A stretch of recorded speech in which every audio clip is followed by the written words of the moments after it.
بسم اللہ الرحمن الرحیم۔ جیسا کہ آپ لوگ خبریں سن رہے ہیں کہ ایک طوفان کراچی کی طرف اور ساحلی علاقوں کی طرف بڑھ رہا ہے، جس میں بہت شدت ہے اور اس کے نقصان کا بھی بہت اندیشہ ہے۔ ہوائیں بہت تیز چل رہی ہیں، لہریں بہت اونچی ہیں، تو ایسے موقع میں اللہ تعالیٰ سے پناہ مانگنی چاہیے، استغفار بھی کرنا چاہیے۔ جب بھی تیز ہوائیں چلتی تھیں، نبی کریم صلی اللہ علیہ وسلم بہت پریشان ہو جاتے تھے، آپ کا رنگ بدل جاتا تھا اور آپ کبھی باہر جاتے تھے، کبھی اندر آتے تھے بے چینی اور پریشانی میں۔ تو رحمت للعالمین صلی اللہ علیہ وسلم بھی ایسے موقع پہ اتنے پریشان ہوتے تھے اور اتنی توجہ اللہ کرتے تھے، تو ہمیں بھی اس موقع پہ استغفار کا اہتمام کرنا چاہیے اور اللہ تعالیٰ کی طرف متوجہ رہنا چاہیے، اللہ سے پناہ مانگنی چاہیے۔ اللہم انی اسألک من خیریہ خیری ما فیہا و خیری ما امیرت بھی۔ جو تیز ہوائیں چل رہی ہیں، اس میں جو اللہ نے خیر رکھی ہے، اس کی خیر یا اللہ مانگتے ہیں، اور اس کے اندر جو خیر ہے اور جس خیر کو لے کر یہ آ رہی، اس کو حکم دیا گیا ہے، یعنی ہوائیں یہ بھی اللہ تعالیٰ کے لشکروں میں سے ایک لشکر ہے۔ وَلِلَّهِ جُنُودُ السَّمَاوَاتِ وَالْأَرْضِ، اللہ کے لشکر تو بہت ہیں، وَمَا يَعْلَمُ جُنُودَ رَبِّكَ إِلَّا هُوَ، تو اللہ کے لشکروں میں سے ایک لشکر ہوا بھی ہے، اور جب ہوا چلتی ہے تو اس کو کچھ حکم ہوتا ہے، خیر کا بھی حکم ہوتا ہے اور عذاب اور شر کا بھی حکم ہوتا ہے۔ تو خیر مانگنی چاہیے اور شر سے پناہ مانگنی چاہیے۔ ایک شخص نے ہوا پہ لعنت کی، ظاہر کا تیز ہوا چلتی ہے تو بہت سے نقصان ہوتا ہے، تو آپ نے ارشاد فرمایا لا تسبوا الريح فإنها مأمورہ، اللہ تعالیٰ کی طرف سے معمور ہے، حکم دیا گیا ہے اس کو، تو اس کو برا بلا نہ کریں۔ ایک مسئلہ ماحولیات کا بھی ہے، یہ جتنے بھی اس قسم کی چیزیں ہوتی ہیں تو ماحولیات کا مستقل ایک ایشو ہے۔ ایسے موقع پہ جو شریعت کے احکام ہیں اس کا تعلق ماحولیات سے بھی ہے۔ ایسی چیزوں کا استعمال کرنا یا غلط استعمال کرنا یا ضرورت سے زیادہ استعمال کرنا جس سے ہمارا ماحول، اس میں آلودگی پھیلے، نظافت نہ ہو، صفائی ستھرائی نہ ہو، اور پھر اس کے نقصانات کیا ہوتے ہیں؟ اس کے نقصانات پھر بہت زبردست قسم کی گرمی، سردی، اور اس میں پھر جب بارشیں ہوتی ہیں، طوفان آتا ہے، پھر لوگ اس میں بے گھر ہوتے ہیں، گھر بہہ جاتے ہیں، بستیاں بہہ جاتی ہیں، لوگ اس میں فوت ہو جاتے ہیں، اتنا بڑا جو نقصان ہوتا ہے، تو اس کی ایک بہت بڑی وجہ ماحولیات ہے۔ تو ماحولیات بھی مدارس میں پڑھانا چاہیے۔ اس کا تعلق براہ راست ہماری دین کے ساتھ بھی ہے، ہماری دنیا کے ساتھ بھی ہے، ہماری جان مال کے ساتھ بھی ہے، ہمارے کاروبار کے ساتھ بھی ہے۔ دوسرے ہے کہ جب اس قسم کی صورتحال ہوتی ہے تو جو متعلقہ ادارے ہوتے ہیں ان کو فعال ہونا چاہیے۔ ایک ادارہ تو وہ ہے جس کا تعلق اس سے ہے کہ وہ ہوا کی اور طوفان کی شدت کا صحیح اندازہ لگائے اور اس کا رخ کس طرف ہے، اس کی رفتار کتنی ہے، اس کے اندر طاقت کتنی ہے۔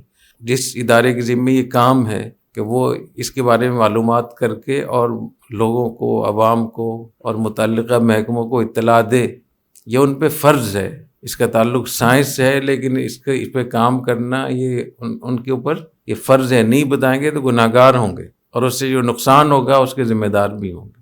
جب اللہ تعالیٰ نے ایسے علوم اور ایسے فنون اور ایسے آلات دے دیے ہمیں جس سے ہمیں اس کی شدت کا، اس کی رفتار کا، اس کی طاقت کا اندازہ ہو سکتا ہے، اور وہ دنیا میں قابل عمل ہیں، نہ صرف قابل عمل ہیں بلکہ 90-95% وہ یقینی بھی ہوتے ہیں۔ تو ہمارے یہاں اس بارے میں بھی بڑی غفلت ہوتی ہے، جو متعلقہ ڈپارٹمنٹ ہوتا ہے وہاں اتنی سنجیدگی نہیں ہوتی، آلات بھی ان کے پاس بہت پرانے ہوتے ہیں اور نعرے شعرے بہت مارتے ہیں، لیکن جب وہاں جا کر دیکھیں ان کے دفتروں میں کہ ان کا سسٹم کیسا ہے، وہاں کی مشینری کیسی ہے، وہاں لوگ کیسے ہیں، کتنے پڑھے لکھے لوگ ہیں، تو آپ کو اندازہ ہوتا ہے کہ بہت ہی سادہ طریقے سے اور بڑی غفلت کے ساتھ لوگ اپنے شعبوں کو چلا رہے ہوتے ہیں۔ دوسرا ہے کہ ایسے موقع پہ جب تیز ہوائیں چلتی ہیں، طوفانی بارشیں ہوتی ہیں، اور وہ لوگ جو ساحل کے اس پہ رہتے ہیں تو وہاں جن جن حصوں کو نقصان پہنچنے کا اندیشہ ہوتا ہے، اس سے متعلق جو بھی سرکاری محکمے ہوتے ہیں ان کو پہلے سے تیار رکھا جاتا ہے۔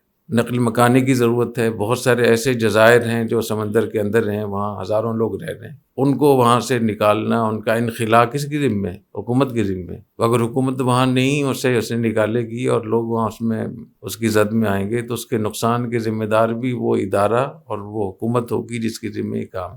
ایسے یہاں بجلی کا مسئلہ ہوتا ہے، سیوریج کا مسئلہ ہوتا ہے، پانی کھڑا ہو جاتا ہے، اور بہت ساری چیزیں ہوتی ہیں۔ اس کے ساتھ ساتھ ان کے لیے خیمہ بستی بنانا اور ان کی خدمت کرنا، پہلے سے اس کے لیے انتظامات ہونے چاہیے، اور ہسپتالوں کو تیار رکھنا، ڈاکٹروں کو تیار رکھنا۔ پھر ایسے موقع پہ جب بارشیں ہوتی ہیں تو لوگوں کو کھانے کا مسئلہ بہت زیادہ ہوتا ہے، کھانے پینے کا، تو اس کا انتظام ہونا چاہیے کہ لوگوں کو کھانا وقت پہ دیا جائے، پانی دیا جائے۔ اور اس میں جب حکومتوں کے پاس اپنا انتظام نہیں ہوتا ہے تو جو NGOs ہوتی ہیں، جو رفاہی ادارے ہوتے ہیں، ان کو پہلے سے ان کو بلانا چاہیے کہ یہ چیز ہونے والی ہے۔ مصنوعی ذہانت کا جو فنون ہے، علوم ہے، اس کو کیا بولتے ہیں ہم لوگ، تو اس کے ذریعے سے پوری بات بتائی جا سکتی ہے کہ کتنے افراد کی ضرورت ہوگی، کتنے اس کی ضرورت ہوگی، تو پہلے سے ہی کیا جا سکتا ہے۔ تو ان چیزوں میں ہم لوگ بہت کمزور واقع ہوئے۔ تو اپنے تمام شعبوں کو، ڈپارٹمنٹ اور محکموں کو فعال کرنا یہ حکومت کی ذمہ ہے، اور جب حکومتیں کوئی کام نہ کر رہی ہوں، غفلت کر رہی ہوں، تو جو یہ کام کر سکتا ہے اپنے طور پہ تو اس کے ذمہ ہی لازم ہوگا۔ تو کوشش کر رہے ہیں کہ پورے دین کو سمجھیں۔ جب ایسے کوئی واقعہ ہوتا ہے تو ہم کہتے ہیں اللہ کا عذاب ہے گناہوں کی وجہ سے، تو اتنا کافی نہیں ہے۔ اللہ تعالیٰ کی طرف سے تنبیہ بھی ہے، لیکن کس پر عذاب ہے؟